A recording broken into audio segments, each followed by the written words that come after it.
this talk is about bio-inspired devices, and I shall show you some inspiration from biology and nature, how it is copied to electronics or electromechanical systems to address pressing problems. Now, many of you may be wondering, why do we need to copy biology or nature's processes? The answer lies in the following.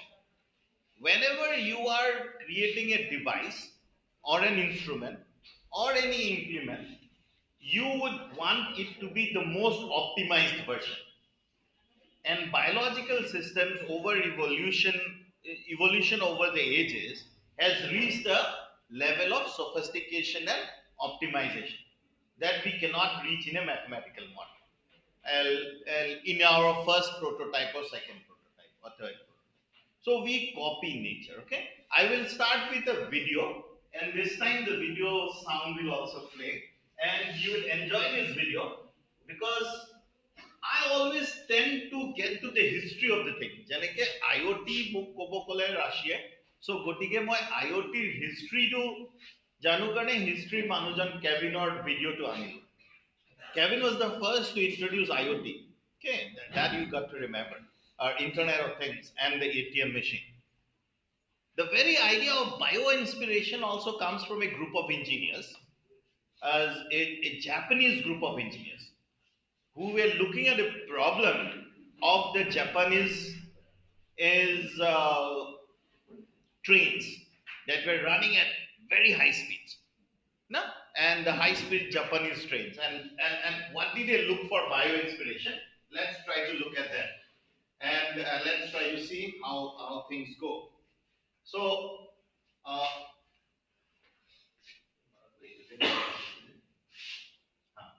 if you look at this video, you'll enjoy it. In 1989, Japan's Shinkansen bullet train had a problem.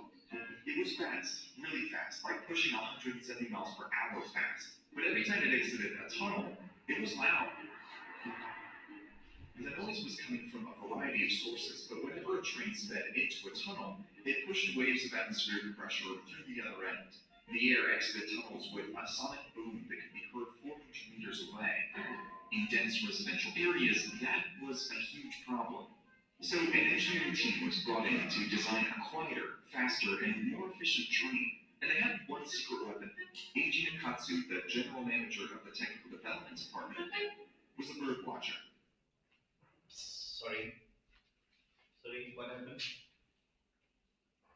Okay, so the point that I just wanted to make here is that Shinkansen, the fast train, this person was a bird watcher. So all of the technologies in the Shinkansen train is from birds. Design bullet train were based on different birds. Owls inspired the panther. That's the ray that connects the train to the electrical wires above. Nakatsu modeled the redesign after their feathers, reducing noise by using the same serrations and curvature that allowed them to silently swoop down to catch prey. The Adelie penguin, whose smooth body allows it to swim and slide effortlessly, inspired the pantograph supporting chip, redesigned for lower wind resistance. And perhaps most notable of all was the kingfisher. So the kingfisher is a bird that dives into water to catch its prey. Is very important. The unique shape of its beak allows it to do that while barely making a splash. Nakatsu took that shape to the design table. The team shot bullets shaped like different train nose models down at height to measure pressure waves and dropped them into water to measure the splash size. The quietest nose design was the one modeled most closely after the kingfisher's beak. When the redesign debuted in 1997, it was 10% faster, using 15% less electricity, and stayed under the 7 decibel noise limit in residential areas. And it did all that with the wings of an owl, the belly of a penguin, and the nose of a kingfisher. So the train, if you see, has 3 birds in it. The whole Shinkansen train, the fast trains of Japan are called Shinkansen. So the Shinkansen train, if you see, I'll repeat that portion.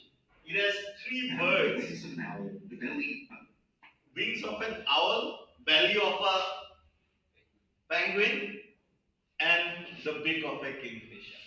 So three biological inspirations giving you three interesting models. This one to break the air barrier, this one to have maximum capacity, and this one to have maximum contact with the electrical wires above. Maximum contact. Okay. With minimal surface area. Maximum contact with minimal surface area. So that type of design is called bio-inspiration, because you are designing a train which is nowhere related to what these animals are about. But to derive the most optimal solution for the portions that you are interested in, you are looking at the biology and not a mathematical one. So that brings us to this definition of biomimetics. If you have seen, my lab is called Biomimetic Robotics and Artificial Intelligence Lab. Biomimetics means you are actually copying. Mimesis means imitation.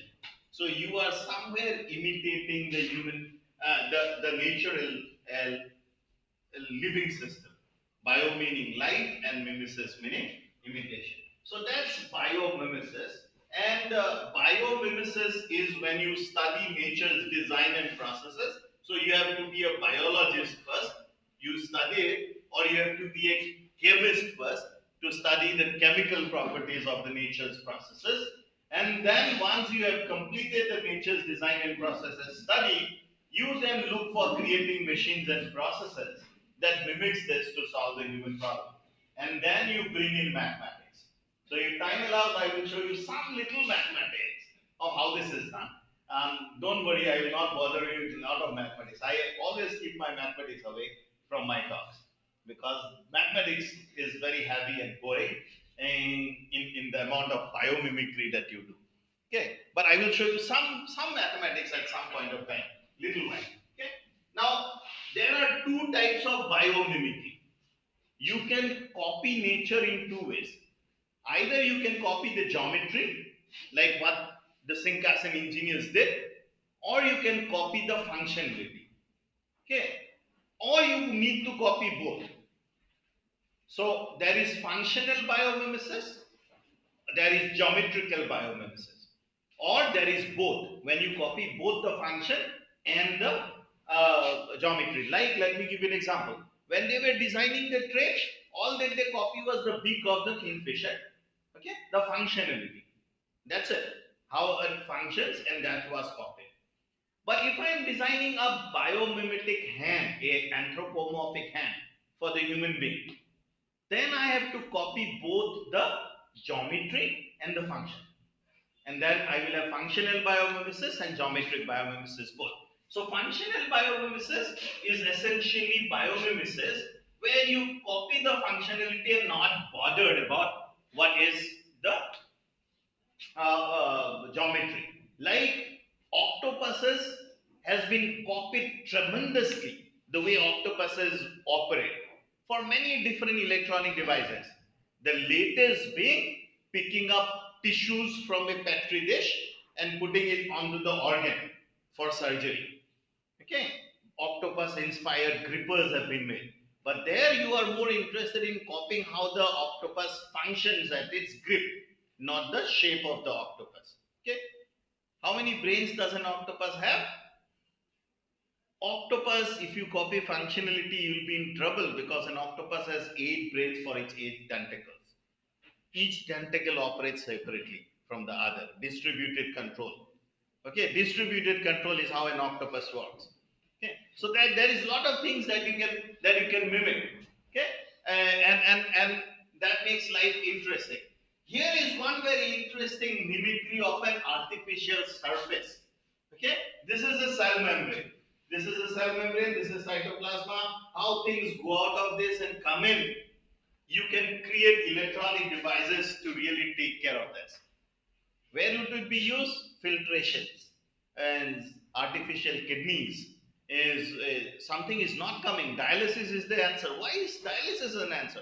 Why can't we build an artificial kidney? Okay, uh, we should. I give you a problem that you can take your life for. Okay, let's think of building an artificial kidney with mimicking the natural surfaces. I don't know. I have been talking to so many nano scientists, so many nano electronic experts. Why can't we create an artificial kidney? Why do we have to do only dialysis on a machine that is standalone? Okay, think of this. Do you think people have not created artificial kidneys? They have, but the functionality of a kidney has not reached it. Let me give you just an example of how difficult it is to mimic biology. Like if you want to create, I was talking to one of my senior colleagues here and Rashid today morning about one student trying to copy the human hands sensors. Here to here, how many sensors are there, do you think? How many? The human hand has 500 sensors, or what are called mechanoreceptors. Okay. Think of creating an artificial skin of just the human hand. You need to have 500 electronic mechanoreceptors working.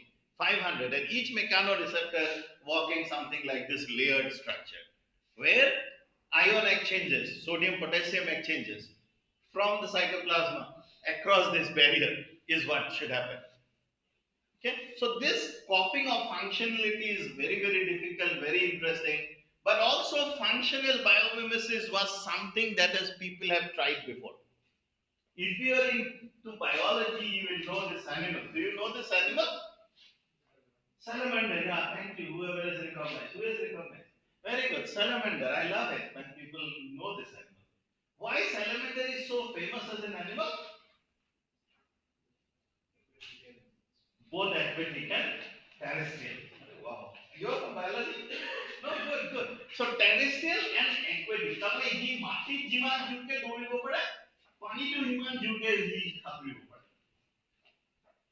What has been an inspiration for us from the salamander? Let us see the video first. Into salamander. Into salamander, when it swims, it can take the same swim as it walks, as it can go. It can take the same swim and walk. So people have copied this. This is at a 1-to-1 scale of the salamander. Okay, this is an EPFL Biorobotics Lab Switzerland. Okay, the salamander. But now let me take you to another level. The same salamander, it can run on land and swim on water. Where can you use this bio inspiration?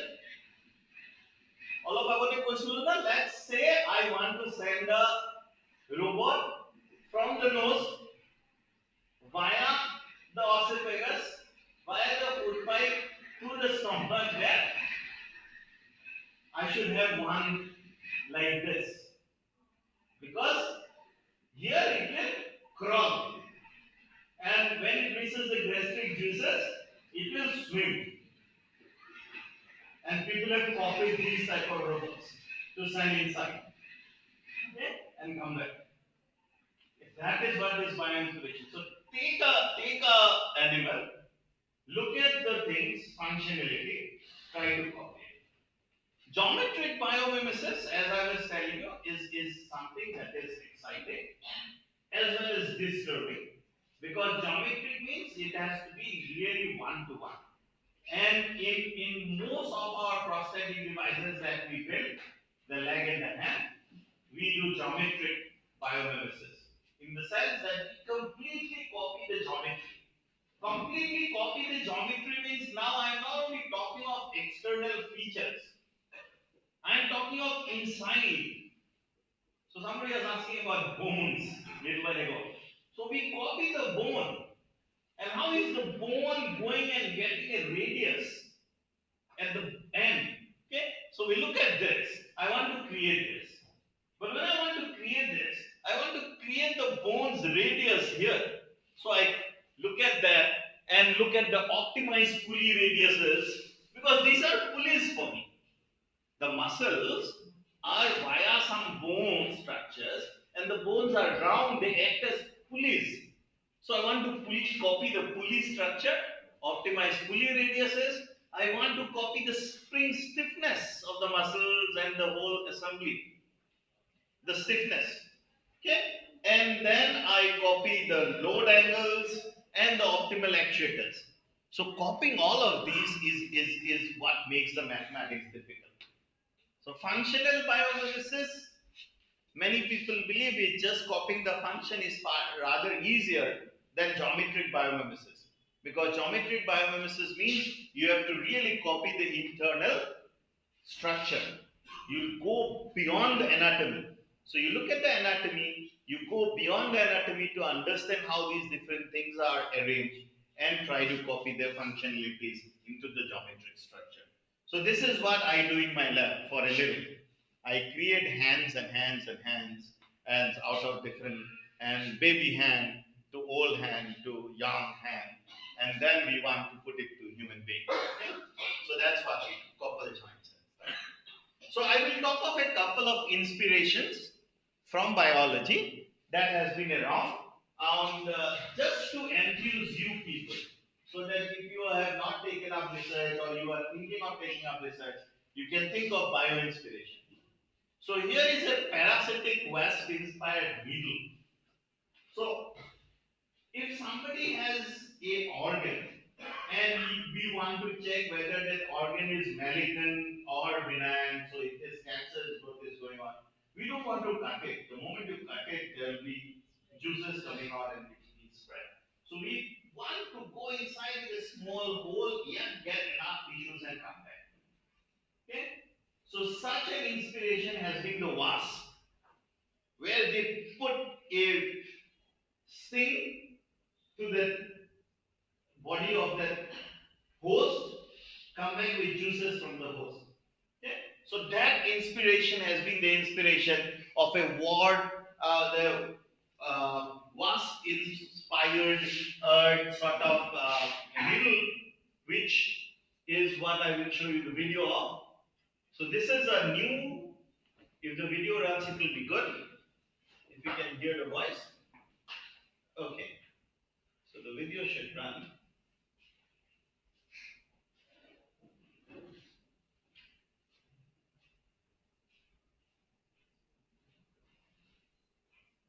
Yeah. So there is no sound, don't worry. I just want you to realize that this needle there goes in and puts up the tissues. And this idea, this is a very new surgical tool which is based on the egg laying ability of a wasp. Wasp lays eggs like that. Okay. So this could be one of the ideas of really taking out tissues and putting it back like an wasp. And this idea has been something that has revolutionized minimal access surgery. You know, surgery has been, the progress of surgery has been very interesting. Over the years, first there was no surgeon at all, there was no anesthesia. So as anesthesia, antibiotics developed, surgery took a formal shape. No, the barber was the surgeon, nothing else. The barber used to conduct surgery. But surgery evolved over the years. People started looking at opening up, was not impressed. So they started looking at what is called minimal access surgery, where minimal number of holes were made. Okay? Today, we are not even satisfied with making holes. We are only thinking of using natural orifices for doing surgeries. So today, if you go to a very advanced place, they will not even cut you up or make holes on your body to conduct a surgery inside. They will send and either implements or robots via natural orifices. Mukhedi, nakedi, humai, literally go, kuri, kuri. So that is how things are done. And at that point of time, if you want to draw tissues from organ, and an inspiration is the parasitic wasp by needle, which does this job. Okay, so which does this job. So, if you look at this diagram, that may be interesting for you. If you are an engineer, then you will see that it has an outer tube. It has a couple of blades that pushes and rotates, and then as it takes one blade and creates a cylinder, the cylinder then takes whole of the chunk and goes inside the previous cylinder. and the whole cylinder is made in bits. Okay, and I'm talking of micro to micrometers here. Each of the blades is micro. Okay, not even milli, so micro. And then you are taking this whole slice. So wasp inspired needle is one thing that has been very exciting. So that's one tool that has come big. Other inspiration that has revolutionized surgery and medicine is this gecko-inspired surgical glue.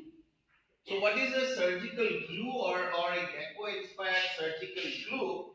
Is that at gecko's foot, okay, has nanostructures, and these nanostructures, when they come together, it's like Velcro, natural Velcro, and they stay together with huge pressure. Separating out is almost difficult. So these structures has been used to create biodegradable bandage, and that bandage has been operated is something that has become very popular in our operations. You people may not be even aware of this. Is now, earlier when people perform surgery, the doctor used to call him कि you come, I have to cut your stitches and take care. আজিকালি surgery করার পিছন নামাতে না হয় কই মিলি যাব নিজে. That's what the doctor says. It will go away on its own. Don't worry. The stitches will go on its own. What they are using is actually gecko inspired biodegradable bandage. Gecko, an animal, a lizard family animal, where its legs has been in like velcros, which are used in the surgery stitches now, and these nanostructures, they are biodegradable. Okay, so these type of things has influenced, and not only that, but this slug inspired adhesive for wound healing. Today, if you have a wound, people just put some slug and put the bandage together. And this slug has been inspired. The glue is like mucus is so strong that even a fierce predator cannot detach the slug. Okay, so these type of inspirations are something which is very interesting. So I will now show you another video. Please note that the video shows you a very interesting idea. I don't know how many of you have done biology in school, but in my lab, this is one operation that we have to keep on doing every time we are creating something in our 3D machines or printing, sending something from the petri dish to the real stuff there. Okay, so sending something from the petri dish to the real stuff is a huge operation. And how does one manage that? How does one take care of that? Comes from the fact that this management and of this thin sheet of cells or tissues or flexible electronics, they have many applications. So getting them from the dish to a patient is very difficult. That flexible piece of electronics from the dish to this, and this, so it breaks out like that. So how does one really take care of that? This is inspired by the octopus sucker, where you have thin sheets. So now we will show the instrument. In the instrument, you will see that there is this layer, okay, and actually temperature works a very interesting fact. As you heat up, it will shrink, and as it shrinks, it creates a vacuum. Okay, it creates a vacuum, and then that vacuum leaves that surface. You can bring it there, and then again, as you make the temperature change, it comes back to its original place, occupies this as a vacuum, and it leaves that surface out.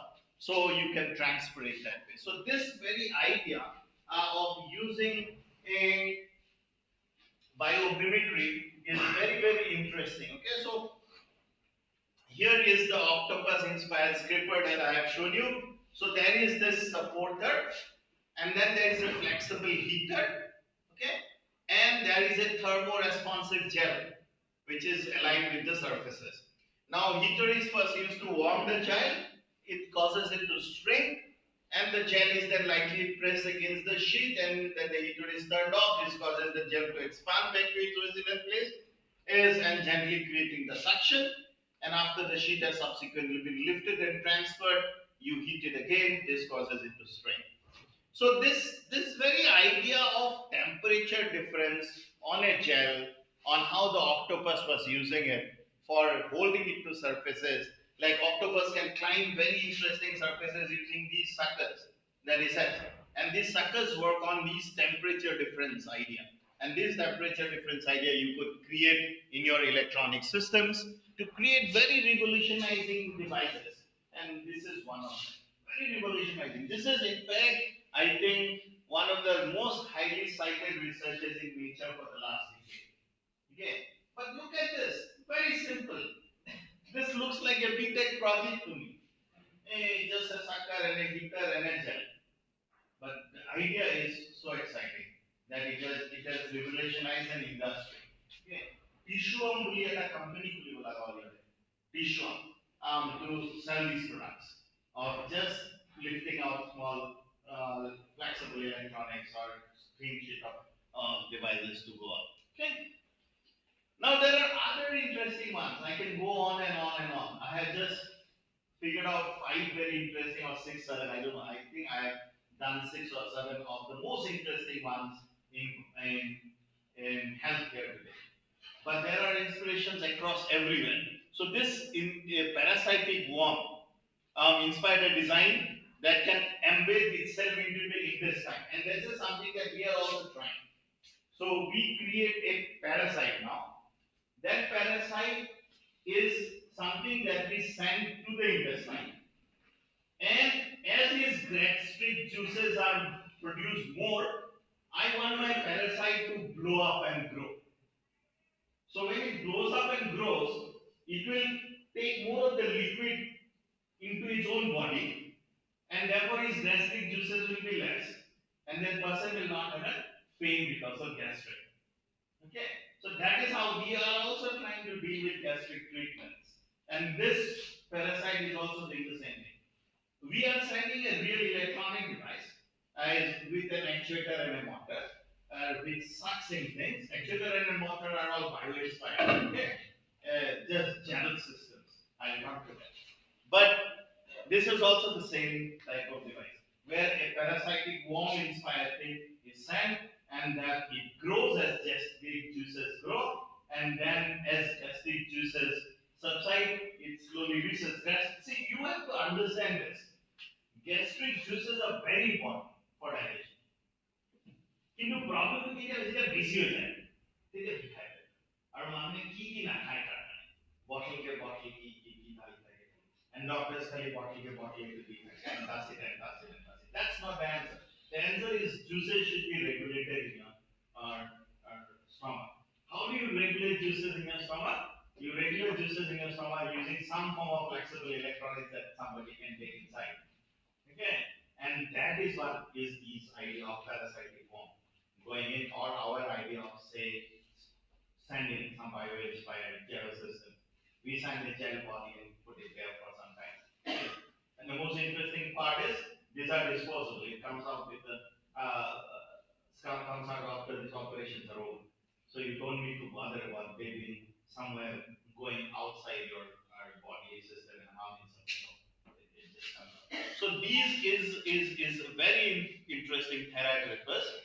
And final one which I want to show you before I go into the research is this video.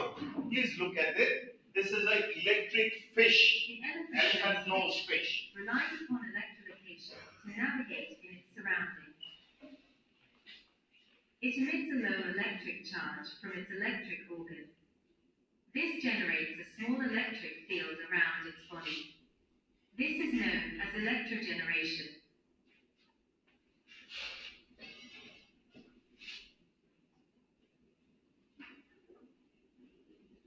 Nearby objects such as rocks cause a change to the electric field. The fish is able to measure this change to create an electric image.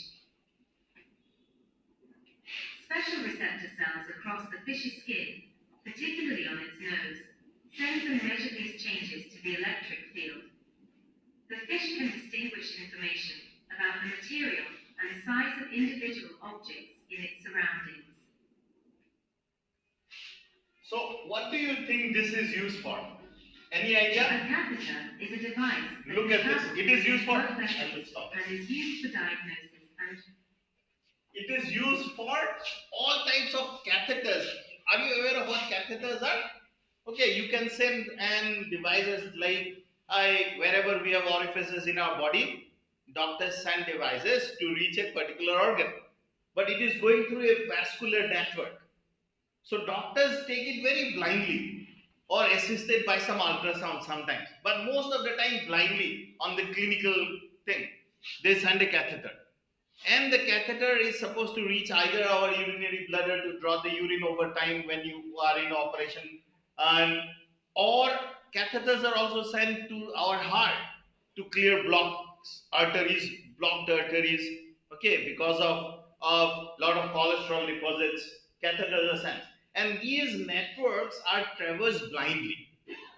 Now, what is people thought of is inspired by this electric fish.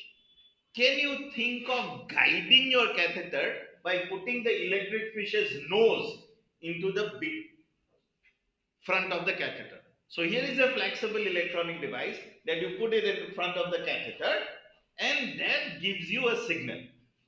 That signal you have to somehow know when a traffic signal comes which side to go, left or right. Okay. Therefore, first you take the human body, take a map, create all the vascular networks. Now you give this interesting one and it will match the signals. And as it matches the signals, it decides which type to train.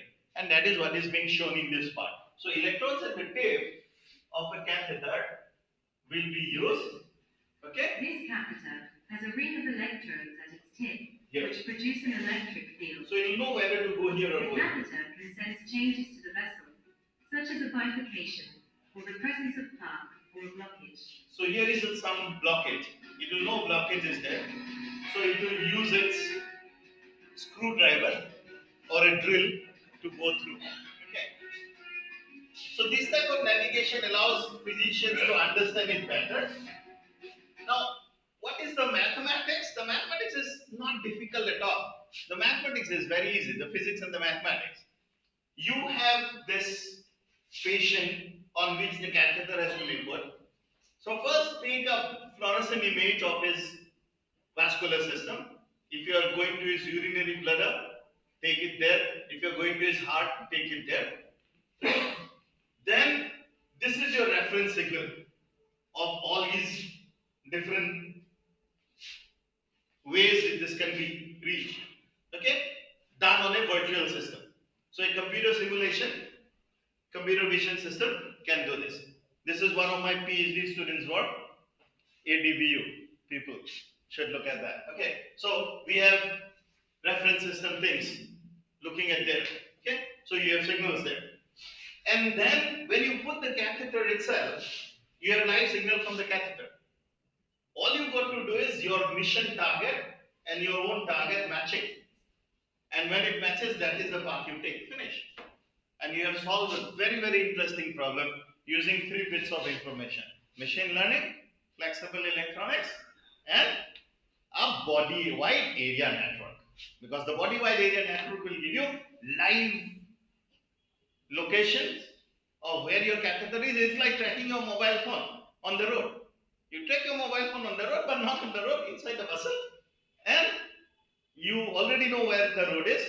So you have a Google GPS map. Go there. Okay, but for the human body.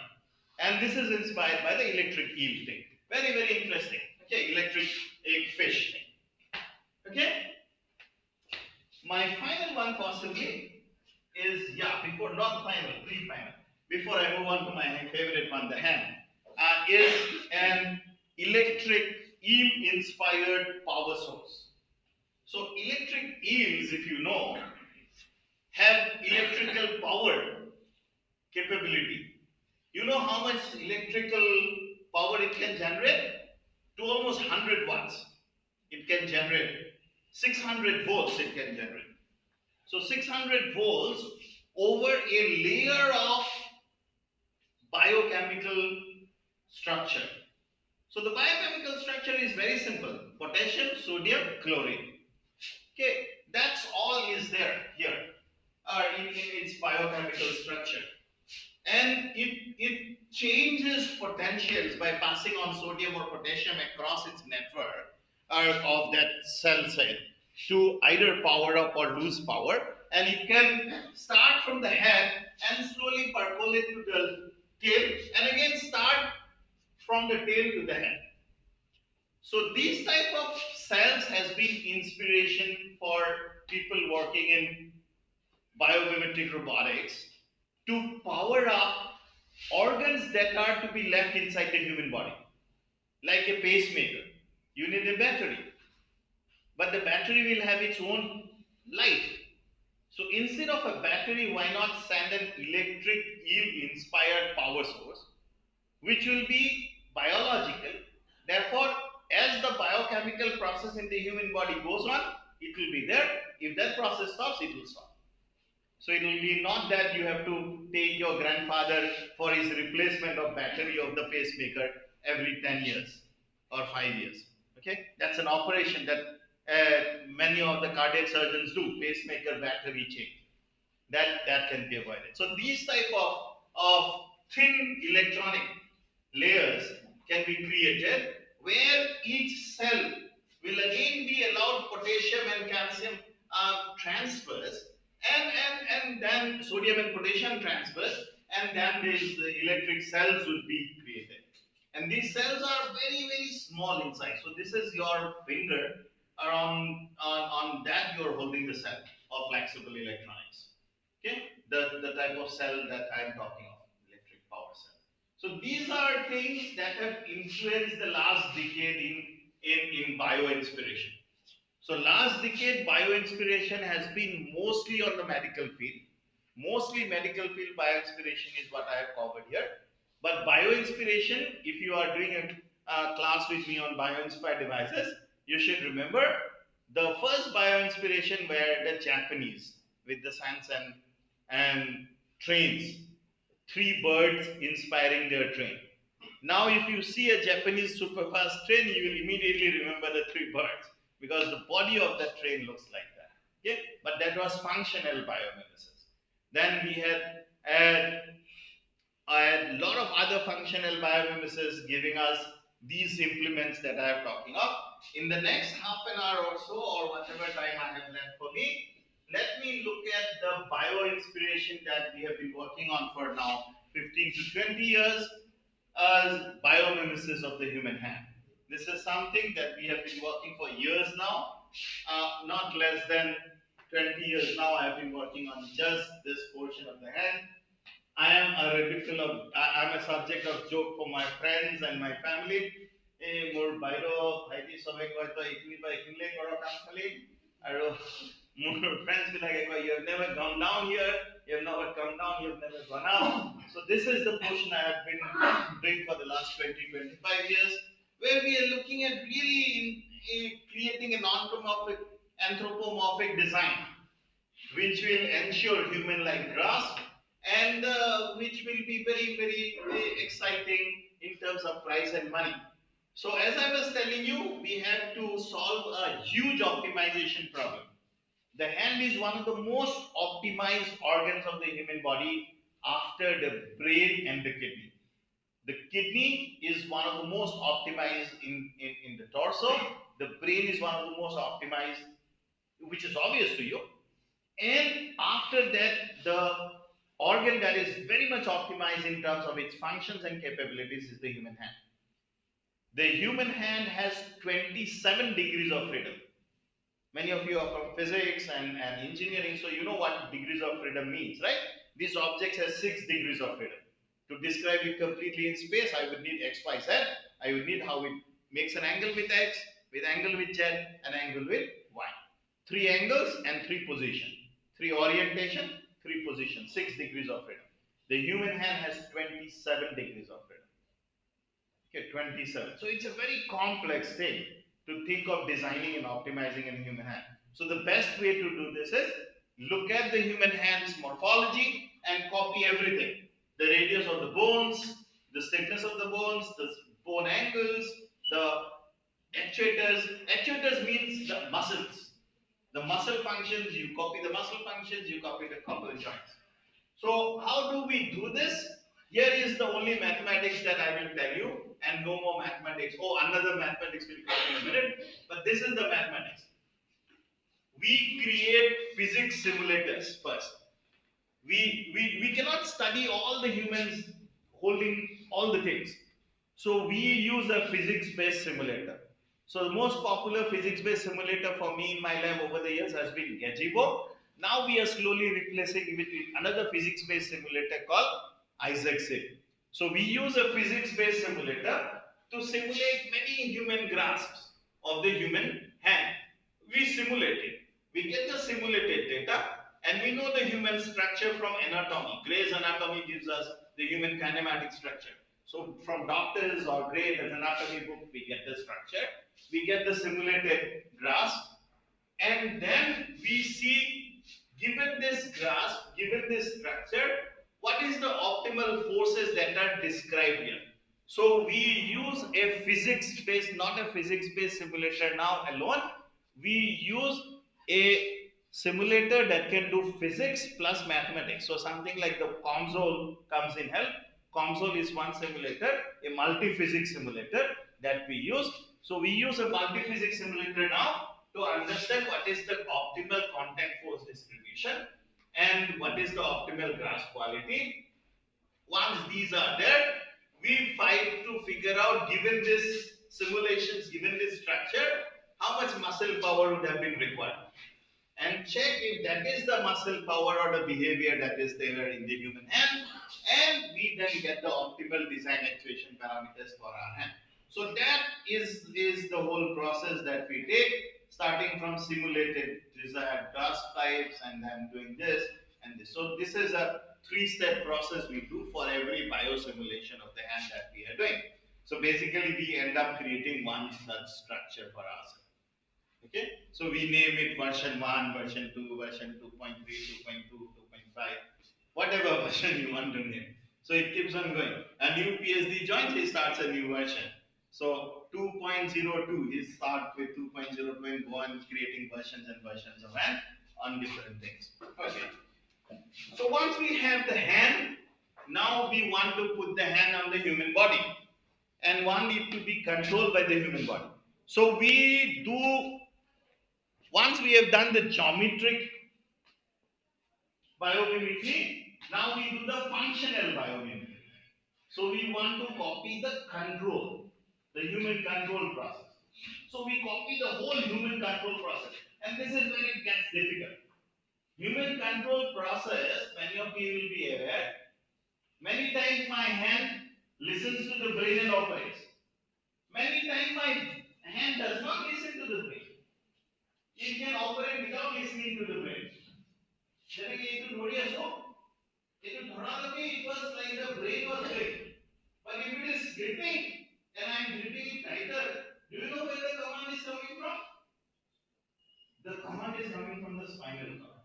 It's not coming from the brain. So now, like the octopus having 8 brains for 8 tentacles, humans have 2 brains actually.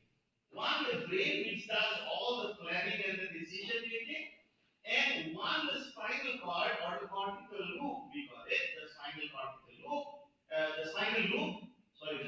loop, which only does reflexes. That if I throw this, you will go back. Your brain does not come in picture. Your brain is not thinking. It is your spinal cord which is saying, take a reflex, take a reaction. So we have to copy both, the reflex and the brain.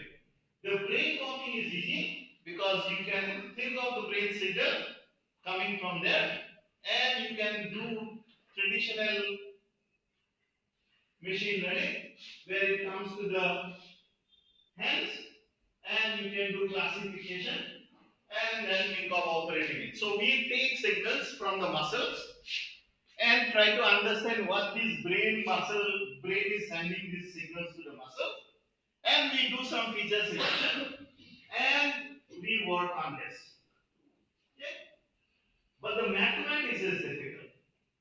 Why? Because this is a hugely optimized system. brain of a muscle jole aibole kiman time lage? Only 200 milliseconds. And then if you are taking that signal and trying to control an electronic device, you have only 200 milliseconds before second group of signals will come from the brain. So 200 milliseconds of before you should take the signal, generate the command, control this machine, and be ready for the next. So getting the signals from the biological system to the electronic system itself will take 150 milliseconds. 150 milliseconds.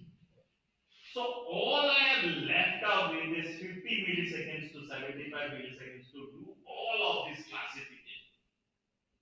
You want to hold like this, you want to hold like this, you want to hold like this. This classification requires all the time that you have is 75 milliseconds. And then there is reflexes that you want to create. That is a different story. I'll come to it later. But just to do the graphs, you need 75 milliseconds. You have only 75 milliseconds. So we do a very interesting feature selection method here, which is again one of my PhD students, Upashana, who has done it in her PhD. We call it the kernel partial. This is the only mathematics slide, okay? Kernel partial least square maximum relevant minimum redundant feature values. How do I get maximum redundant, minimum redundant? So many of you may be aware of the fact that regression is about relation between this variable and this variable. Getting a line is regression. So that's regression. And when I want to take the squares of the values and take the least of that will give me the least error. That's called the least square regression. We implement it as a kernel parameter. Kernel means you implement it in vector algebra rather here. So, duta functions would are assigned. Is this function related or not? Looking at them in an analog signal would be very difficult. So, if you take a vector P and a vector Q and take their dot product, if the dot product is 0, what does it mean? P dot U, they are perpendicular.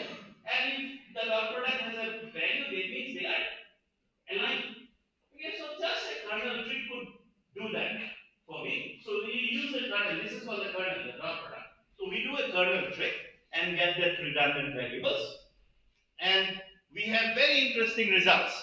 We can see that as feature changes, our relevance score improves, and we create this KPL SMR feature reduction method, which gives us a very interesting idea. Okay, that was about just the classification. Then, how do you copy the reflex? This is where another interesting idea from machine learning works for us. There are different forms of machine learning. One of the form of machine learning is called reinforcement learning. Are you aware of it? What is reinforcement learning? Reinforcement learning is when you try to take up an action to maximize the reward and learn a task.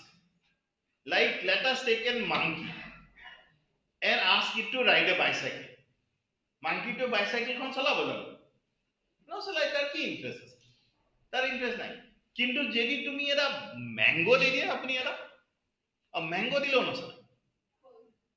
Call, banana. যদি এটা banana দিয়ে দিয়া তেতিয়া you tell him go round get a banana. He will try it. ভালকে আহিলে দুটা দিবা, তাতকে ভালকে আহিলে তিনটা দি দিবা। So then the monkey will try to ride the bicycle, not for riding it, but for getting the reward. So in the process of maximizing his reward, he will give you the best way to ride the bicycle, and he will learn it.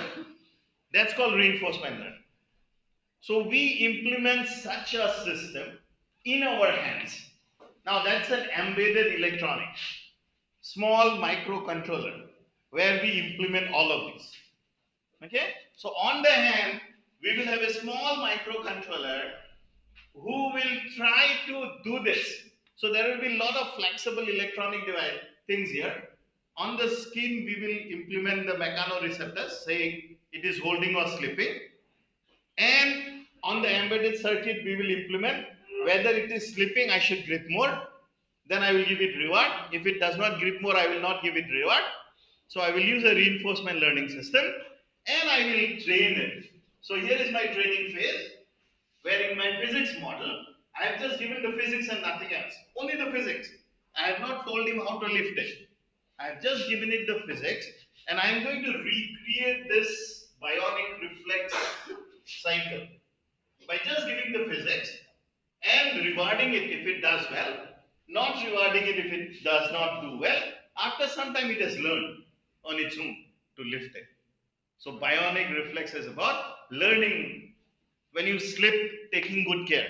When the glass slips, taking my glass, a glass, you will slip, you do it tight, right? But not too tight to break the glass. You have learned it over the years by experience. So that we recreate in the electronics by just giving the physics model and recreating it there. So we create the bionic reflex. Okay. So once we have created the bionic reflex, so we have solved two problems here. One problem, when you were not there, I have done a lot of mathematics. So no, sorry, I skipped it. I didn't feel like it. So we have created the EMG based classification using conventional machine learning, and that's why I said machine learning plus IoT is what will create the future.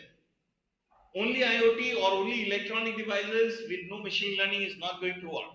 So we have done this machine learning to recreate the grasping strategies, and we have used machine learning, reinforcement learning to recreate the bionic reflex loop. So two loops of our human brain to muscle, and just the spinal reflex loop we have implemented in the electronics. Okay. Once that is done, our next operation is to look at how muscles work together. So I have conducted huge number of experiments to check how muscles work together when people lift balls or things or glasses of water or things like that. And we have looked at each finger, what is the contribution in terms of angles, each finger, what is the contribution in terms of forces. These are called synergies. So we have understood the grasp synergy of the human hand and then recreated it in the electronics. Okay, the embedded electronics there.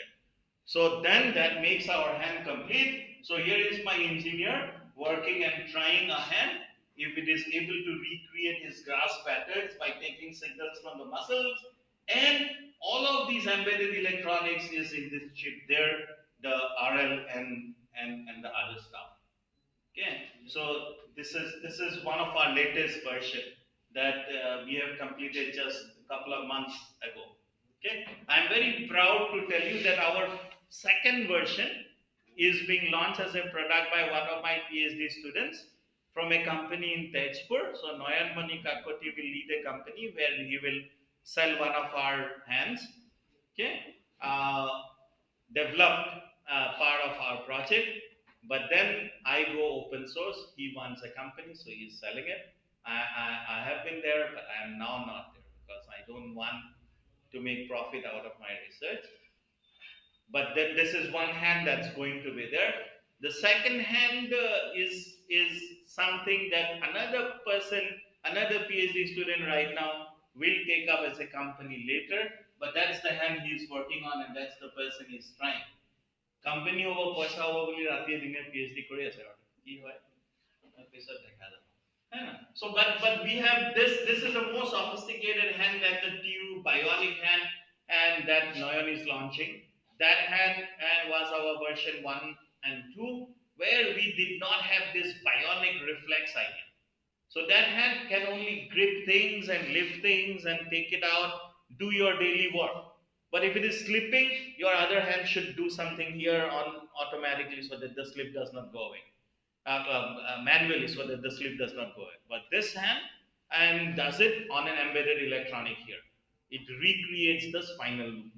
Okay, so this is more advanced. So we have now copied biomimicry of the hand, biomimicry of its function, and biomimicry of the processes involving the brain. Okay, so involving the brain. So this is what it is. Now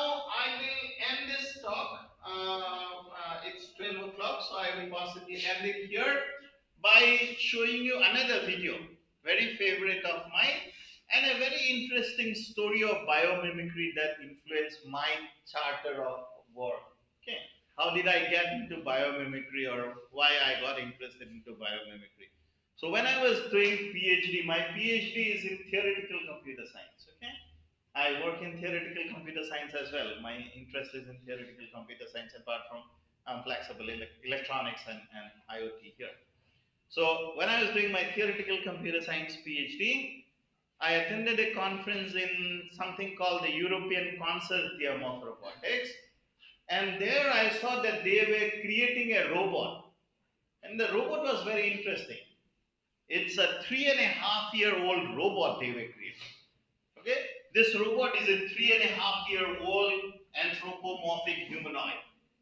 Everything here is copied from 3.5-year-old robot, including the brain functionality, the brain networks, the development of the brains. Everything is copied there. So this robot, you can read it on the web. This robot is called ICA. This robot is called ICA, and ICA, the robot itself, the humanoid robot ICA, uh, was something that excited the world 20 years ago. Nothing has moved as of yet, but 20 years ago it excited the world because they claim that they will send this to school and everything it will learn will be from school, and teachers will teach them, not the experimenters. So the first operation they did was learning if ICUP could crawl. So they took ICUP to a crèche, left it there for days and days. ICUP observed other kids crawling, and trust me, it learned how to crawl.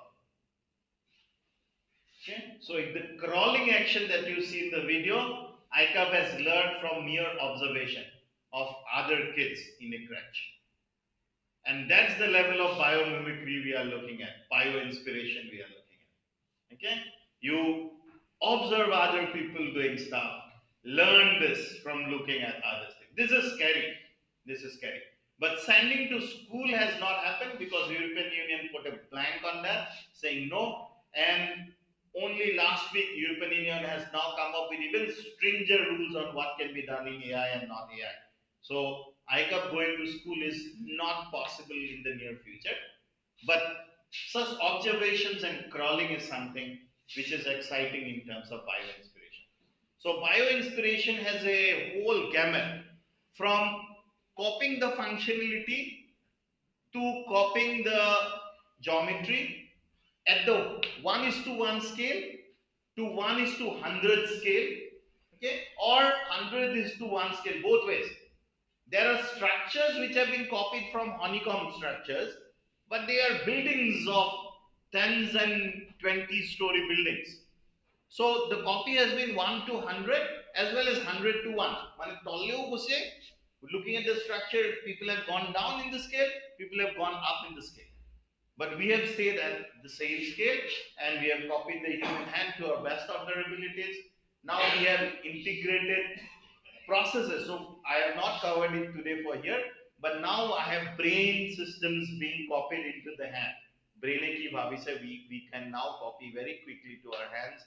So that is the stuff we are doing. But scary part is when people think of making baby robots, humanoid baby robots, sending it to school or asking it to crawl on its own.